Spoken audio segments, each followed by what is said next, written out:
Salam əziz dördüncülər və kanalımızın izləyiciləri. Bugün sizlərlə birlikdə 4-cü siniflər üçün nəzərdə tutulmuş monitorinq imtahanlarına dəstək məqsədi ilə sınaqların izahını verəcəyik.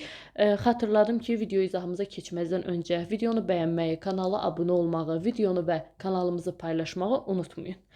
İndi isə gəlin monitorinq 1-in izahını sizlərlə birlikdə verək. Deyir ki, mətni oxuyun, 1-ci və 15-ci suallara cavab verin. Mətin süni intellekt mətnidir. Süni intellekt nədir? Gəlin mətni birlikdə bir dəfə oxuyaq. Baxaq. Süni intellekt nədir? Süni intellekt maşınların və kompüterlərin insan düşüncəsini və davranışını təqlid etməsi deməkdir. Yəni, süni intellekt sayəsində kompüterlər və robotlar müxtəlif tapşırıqları yerinə yetirə bilir. İnsanlara kömək edə bilir. Süni intellektin tarixi. Başlanğıcı deyir, süni intellekt ideyası 1950-ci ildə ortaya çıxıb. O zamandan bəri tədqiqatçılar süni intellektin inkişafı üzərində çalışırlar. İlk nümunə, yəni ilk süni intellekt proqramları sadə oyunlar oynaya bilirdi. Məsələn, dama, şahmat və s. kimi belə oyunlar. Süni intellekt nə işlər görür? Süni intellekt birinci öyrənmə prosesinə köməklik göstərir. Yəni, süni intellekt çox sayda məlumatı toplayaraq bu məlumatlardan öyrənir. Məsələn, bir kompüterə yüzlərlə pişik şəkli göstərsəniz, o pişikləri tanımağı öyrənə bilər. Bu cür yeni şəkillərlə qarşılaşanda artıq onlar pişikləri tanıyacaqlar. 2 müxtəlif tapşırıqları yerinə yetirə bilirlər. Danışan köməkçilər, məsələn, telefonumuzda olan Siri-dir, Google Asistandır və bu kimi proqramlar süni intellektdir. Onlar sizin suallarınıza cavab verə bilər, hava proqnozunu deyə bilər və ya musiqi çala bilərlər. Oyunlar, video oyunlarındakı düşmənlərin davranışını müəyyən edən süni intellekt oyunları oyunların daha maraqlı olmasına səbəb olur. Düşmənlər sizdən qaça bilir. Döyüşlərdə strategiyalar qura bilirlər. Robotlar, süni intellekt robotların müxtəlif işləri görməsinə kömək edir. Məsələn, evdəki tostoran robotları özləri evi təmizləyə bilər. Süni intellektin üstünlükləri də var əlbəttə ki. Süni intellektin üstünlükləri də var əlbəttə ki, sürətli işləmə, süni intellektlərə çox sürətli işləyirlər. Məlumatı tez bir zamanda emal edərək düzgün nəticələr verə bilirlər. Daha ağıllı qərarlar qəbul edə bilirlər. Süni intellektlərdə süni intellektdən istifadə etməklə məlumatlar daha yaxşı analiz oluna bilər. Məsələn, bir xəstəliyi daha tez və dəqiq tanımaq mümkündür. Süni intellektin çətinlikləri, iş yerləri. Bəzi insanlar işlərini süni intellektlə yerinə yetirə bilir. Bu da bəzi insan işlərini süni intellektlər yerinə yetirə bilir. Bu da insanların işsiz qalmasına səbəb ola bilər. Gələcəkdə süni intellektin gələcəkdə daha da inkişaf etməsi gözlənilir. Mümkün olan bəzi sahələr bunlardır. Məsələn, tibbdə. Deyir, xəstəliklərin tanınması və müalicəsinə kömək edə bilər. Təhsildə, uşaqlarda fərdi dərslərə yardım edə bilər. Və nəqliyyatda. Nəqliyyatda isə avtomat və avtomobillər, öz-özünə idarə olunan avtomobillər inkişaf edəcək. Süni intellekt kompüterlərin və robotların insanların düşüncələrini və davranışlarını təqlid etməsidir. Bu texnologiya bizim həyatımızı daha da asan və maraqlı edir. Təsəvvür edin ki, gələcəkdə robotlar bizimlə söhbət edəcək, evimizi təmizləyəcək və daha çox şeylər edəcək. Radio məlum olan ən məşhur ixtiralardan biridir. Süni intellekt insanlığın böyük bir hissəsi olma yolunda irəliləyir. Gəlin çalışmalara baxaq. Birinci baxaq 1-ə. Deyir ki, mətnə əsasən süni intellektlə bağlı hansı fikir doğru deyil? Süni intellekt insanların işsiz qalmasına səbəb ola bilər. Bu fikir var idi. Süni intellektlər çox sürətli işləyir. Bu fikir də var idi. İlk süni intellekt proqramları sadə oyunlar oynaya bilirdi. Bəli. Süni intellekt gələcəkdə məhv olması gözlənilir. Xeyr, bu yanlış fikirdir. Gələcəkdə inkişaf etməsi və həyatımızın bir parçasına çevrilməsi gözlənilir. Baxaq ikinci suala. 1950-ci illərdə baş verib. Öz-özünə idarə olunan avtomobillərin yaranması, ilk robotun yaranması, süni intellekt ideyasının ortaya çıxması doğru fikirdir. Kompüter oyunlarının kəşf olunması bu barədə də məlumat yoxdur. Biz bilirik ki, süni intellekt ideyasının ortaya çıxması 1950-ci ilə təsadüf edib. Baxaq üçüncü suala. Süni intellektin üstünlüklərinə aid olanları seçin. Bəli. Sürətlə işləməsi bu var idi. Daha az yer tutması, xeyr. İnsanların təhlükələrdən qorunması, bu da yox idi. Daha ağıllı qərarlar verməsi, bu var idi. Cavabımız olacaq. Deməli, üçüncü sualda daha ağıllı qərarlar verməsi, daha ağıllı qərarlar deməyək. Bəli. daha ağırlı qərarlar verməsi də var idi. Demək cavabımız olacaq C variantı.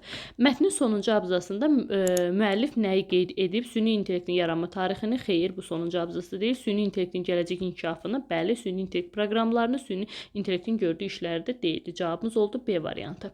5-ci suala baxaq. Mətndə işlənmiş tədqiqatçı sözünün mənasını müəyyən edin. O zamanlardan bəri tədqiqatçılar süni intellektin inkişafı üzərində çalışırlar. Tədqiqatçı yəni bir sahəni daha dərindən öyrənən mənasını ifadə eləyir. Taxta, qapı, pəncərə kimi şeylər düzəldən adam, xeyr, bu təmirçi ola bilər. Hər hansı fəndən dərs deyən adam bu müəllimdir. Postla gələn məktubları paylayan adam bu da poçtalyondur. Bir şeyi dərindən öyrənməklə məşğul olan adam isə tədqiqatçı adlanır. Baxaq 6-cı suala. Deyir, mətndə hansı suala cavab tapmaq mümkün deyil? Süni intellekt həyatımıza necə təsir eləyir? Müsbət təsir eləyir. Buna cavab tapa bilərik. İlk süni intellekt proqramı nəyi bacarırdı? Sadə oyunlar oynaya bilirdi. Sonra telefonlarda hansı süni intellekt proqramları var? Bu barədə məlumatımız yoxdur. Süni intellektlərdən hansı səslərdən istifadə olunur? Bu da öz yerində. Telefonlar hansı süni intellekt proqramları var deyir. Deməli, həmçinin bunda cavabı var idi. Bəli, burada var idi yuxarıda. Süni intellektlər hansı səslərdən istifadə olunur? Bu isə yox idi. Deməli, telefon oyunlarını burada nəzərdə tuturdu. Məsələn, Siri, Google Asistan və s. Baxın, onu nəzərdə tutur. O sualın cavabı var idi. D isə yoxdur. Cavabımız olacaq D variantı. 7-ci suala baxaq. Deyir, sonuncu abzasda nömrələnmiş cümlələrdən hansının mətnlə əlaqəsi yox idi? Elə bayaq oxuyanda mən fikir verdim. Baxın, burada deyir, radio məlum olan ən məşhur ixtiralardan biridir. Yəni, bunun süni intellektdə heç bir aidiyyatı yoxdur da. 4-cü olacaq. Yəni, cavab olacaq D variantı. Mətndə çərçivə içərisində verilmiş sözü hansı sözlə əvəz etmək mümkündür? Baxaq çərçivə içərisində verilmiş sözə. Müxtəlif tapşırıqları deyir, kompüter və robotlar müxtəlif tapşırıqları yerinə yetirə bilirlər. Eyni olmaz, bənzər olmaz, oxşar olmaz, cürbəcür isə olar. Deməli, cavab olacaq B variantı. Baxaq 9-cu suala. Deyir, mətnə əsasən süni intellekt insanlara kömək edə bilir. Bəli, insanlar tərəfindən dəstəklənmir. Xeyr, bu yanlışdır. Çox istifadə olunduqda yorulur. Xeyr, məlumat tez bir zamanda emal edir. Bəli. 1 və 4 cavab olacaq 9-da A variantı. Süni intellektin gələcəkdə xəstəliklərin tanınması və müalicəsinə kömək etməsi hansı sahədə inkişafdır? Bəli, bu tip sahəsindədir. Mətndə də həmçinin qeyd olunub. Aşağıda hansı ifadənin izahı verilib? 11-ci sualda deyirdi. Ona baxdıq. 11-ci suala baxırıq. Başqasının hərəkətlərinin xüsusiyyətlərini təkrarlama, yansılamaq, təqlid etmək deməkdir uşaqlar. Cavab olacaq B variantı. Kömək etmək, cavab vermək, emal etmək isə bura aid deyil. 12-ci suala baxaq. Deyir, cümlələrdən biri mətnin əsas hissəsinə aid ola bilməz. Tədqiqatçılar süni intellektin inkişafı üzərində çalışırlar. Bəli, bu əsas hissəyə aiddir. Süni intellekt oyunları daha maraqlı olmasına səbəb olur. Əsas hissədə belə bir şey var idi. Süni intellekt insanların işsiz qalmasına səbəb ola bilər. Bu da əsas hissədə idi. Süni intellekt insanlığın böyük bir hissəsi olma yolunda irəliləyir. Bu isə əsas hissədə yox, nəticə hissəsində idi. Baxın, birinci abzas giriş, sonuncu abzas isə nəticə hissəsi olur əsasən. Ortada, yəni böyük bir əhəmiyyətli məsələlərdən, əsas məsələlərdən danışıldığı hissə isə olur əsas hissə. 13-cü suala baxaq. Deyir, mətnə əsasən süni intellektin gələcəkdə inkişafına aid deyil. Xəstəliklərin tanınması və müalicəsi, bəli, bu tipdə kömək olacaq. Uşaqların fərdi dərslərinə kömək edəcək. Avtonom və avtomobillər inkişaf edəcək, bəli. Amma hündür binaların sürətlə tikilməsi barədə mətndə bizdə heç bir məlumat yoxdur. Deməli, cavab olacaq 13-də B variantı. Biri süni intellektə aid xüsusiyyət deyil deyir. Robotların işləməsinə kömək edir. Bu ona aid olan xüsusiyyətdir. Çox sayda məlumat toplaya bilir. Kompüterlərin işini çətinləşdirmək yox, əslində asanlaşdırmağa kömək eləyir. Düzgün nəticələr vermək, bu da ona aiddir. Cavabımız olacaq C variantı. Səbəb-nəticə əlaqəsinə əsasən doğru bəndi seçin. Süni intellekt gələcəkdə tibbdə istifadə olunacaq. Elə burada A variantı olar. Süni intellekt xəstəliklərin tanınmasında və müalicəsində insanlara kömək edəcək. Digərləri isə yanlış olmuş olur. Gəlin növbəti məsələnin, növbəti mətnin izahına baxaq. Oxumağın əhəmiyyətidir. 16-cı və 30-cu çalışmalar bununla bağlı olacaq. Deyir ki, bir vaxtlar geniş torpaqları olan varlı bir adam yaşayırdı. O qədər çox bağı, bağçası və heyvanları var idi ki, işinin öhdəsindən çətinliklə gəlirdi. Tarlaları əkməkdən, məhsulları biçməkdən, heyvanları yemləməkdən və onları qulluq etməkdən sözün əsl mənasında başını qaşımağa vaxtı yox idi. Yəni, belə deyirik, işi həddindən artıq çox idi, işi başına başından aşırdı. Həm özü, həm də övladları, həm işçiləri gecə-gündüz zəhmət çəkib işləyirdilər. O oxuyub yazmağı bacarırdı, amma nə ailəsi, nə də işçiləri oxuyub yazmağı öyrənməyə icazə verirdi. Onun fikrinə görə təsərrüfat işlərində fürsət tapıb bir də oxumağa, yazmağı öyrənməyə ehtiyac yox idi. Özü kimin nə edəcəyini qərar verir və işləri planlayırdı. Bunları etdiyinə görə ətrafdakı hər kəsin cahil qalmasına və cahil, yəni savadsız qalmasına, məsuliyyətdən qaçmasına səbəb olmuşdu. Varlı adam bir gün xəstələndi və xəstəxanaya yerləşdirildi. Xəstəxana fermadan olduqca uzaqda idi. Adam xəstəxanada müalicə olunurdu, amma fermadakı işləri düşünürdü.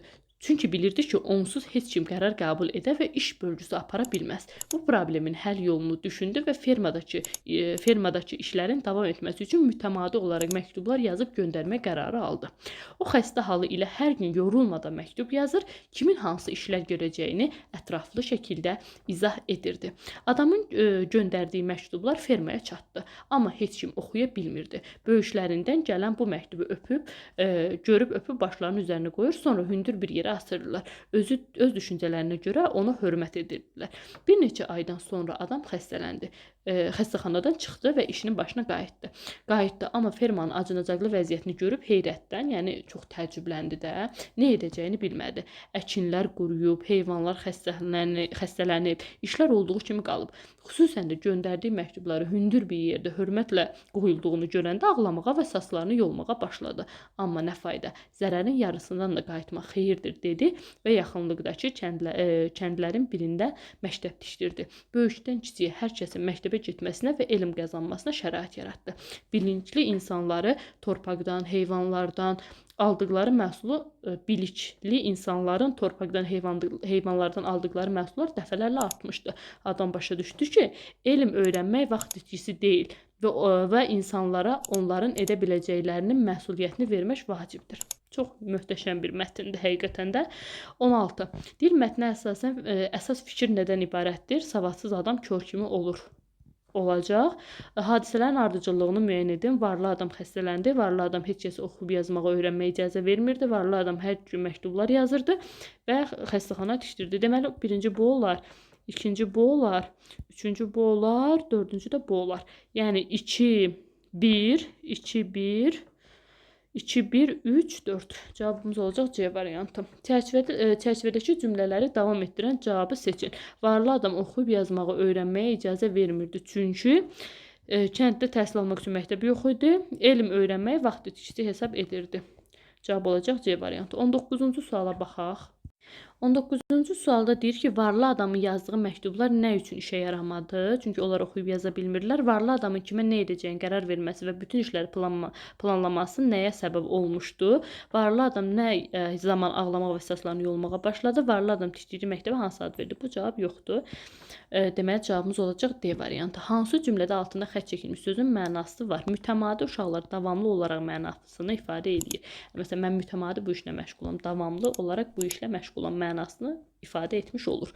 21-ci suala baxaq. Deyir, mətnin sonunda adam bu hadisələrdən nəyi başa düşür? Elm öyrənmək vaxt itkisi deyil. Elə A variantı bizim axtardığımız cavab olacaq. Altından xətt çəkilmiş ifadəni hansı sözlə əvəz etmək olar? Burada cahil sözüdür. Mən yuxarıda dedim, savadsız sözü ilə əvəz eləmək olar. Yəni, savada olmayan mənasını ifadə eləyir. 23. Mətnin əsas hissəsində fermanın acınacaqlı vəziyyətini görən adamın keçirdiyi hiss, orada heyrət söz olmalı idi, səhv eləmirəmsə. A variantı təəccüb sözü ilə onu əvəz etmək olar. 24-cü suala baxaq. Deyir, fermanın acınacaqlı vəziyyətini görən adamın ilk reaksiyası necə oldu? Məktəbin tikilməsi qərarı verdi. Bu ilk reaksiyası olmur. Zərərin yarısına qayıtmaq xeyir olduğunu düşündü. Bu da ilk reaksiya deyil. İnsanların elm qazanmasına şərait yaratdı. İlk reaksiya ağlamağa və saçını yolmağa başladı. Olmalıdır. 25-ci suala baxaq. Adam xəstəxanada müalicə olunarkən nə üçün fermadakı işləri düşünürdü? Heç kimin işləri idarə edə bilməyəcəyini bilirdi. Elə cavab olacaq 25-də A variantı. Adam işinə olduqca bağlı idi. Oradakı insanların əziyyət çəkməsini istəmirdi. Xeyr, fermadakı işlərin qaydasında olduğuna əmin idi. Xeyr. Baxaq 26-cı suala. Varlı adamın yazdığı məktubların məzmunu nədən ibarət idi? O belə deyir, iş bölgüsü aparmışdı. Fermanın yeni işlər qəbul edilməsinə kimin hansı işi görə biləcəyini ətraflı izah edirdi. Bunlar isə yanlış cavablar olacaq. Baxaq 27-ci suala. Aşağıdakılardan hansı mətnin məzmununa uyğun deyil? İşçilər böyüklərindən gələn məktubları öpüb başlarının üstünə qoyurdular. Varlı adamın işləməkdən boş vaxtı yox idi. Yazıb oxumağı yalnız varlı adam və övladları da bacarmırdı. Yəni ailə üzvləri də heç bacarmırdı. Cavabımız olacaq C variantı. Bilikli insanlar torpaqdan və heyvanlardan aldıqları məhsulları dəfələrlə artırmışdı. Bəli. Baxaq 28-ci suala. Eyler-Venn diaqramında deyir, sual işarəsinin yerinə qoyula bilər. Varlı adam və işçilər üçün ortaq cəhət seçməyi bizdən soruşur. Onlar, belə deyək də, orada olan hər kəs əzab əziyyət çəkirdi. Yəni gecə-gündüz işləyirdi. Oxuyub yazmağı bacarmırdılar. Bütün işləri planlayırlar. Xeyr, kimin nə edəcəyinə qərar verilir. Xeyr, sadəcə bu 3 dənəni varlı adam edir. Deyilsə həm varlı adama, həm də işçilərə aiddir. 29-cu suala baxaq. Başını qaşımağa vaxtı olmamaq ifadəsi işi başından aşmaq ifadəsini, belə deyək də, işi başından aşmağı ifadə eləyə bilər. Bir də göz aça bilməmək, bunu özünü idarə edə bilməmək, bel bağlamaq olmaz. Cavab olacaq A variantı. Və sonuncu 30-cu sual, səbəb-nəticə əlaqəsinə əsasən cədvəli tamamlayın deyir. Böyükdən kiçiyə qədər hər kəsi elm qazanmasına şərait yaradır və nəticədə də torpaqdan və heyvanlardan alınan məhsul dəfələrlə artmış olur. Cavab olacaq A variantı. Əkinlərin quruyub heyvanların xəstələnir. Bu xeyir. Ətrafda hər kəs cahil qaldı. Xeyir. İşlər yavaş-yavaş axsamağa başladı. Bu da xeyir. Cavabımız olacaq A variantı. Ümid edirəm ki, video izahımız sizin üçün yararlı oldu.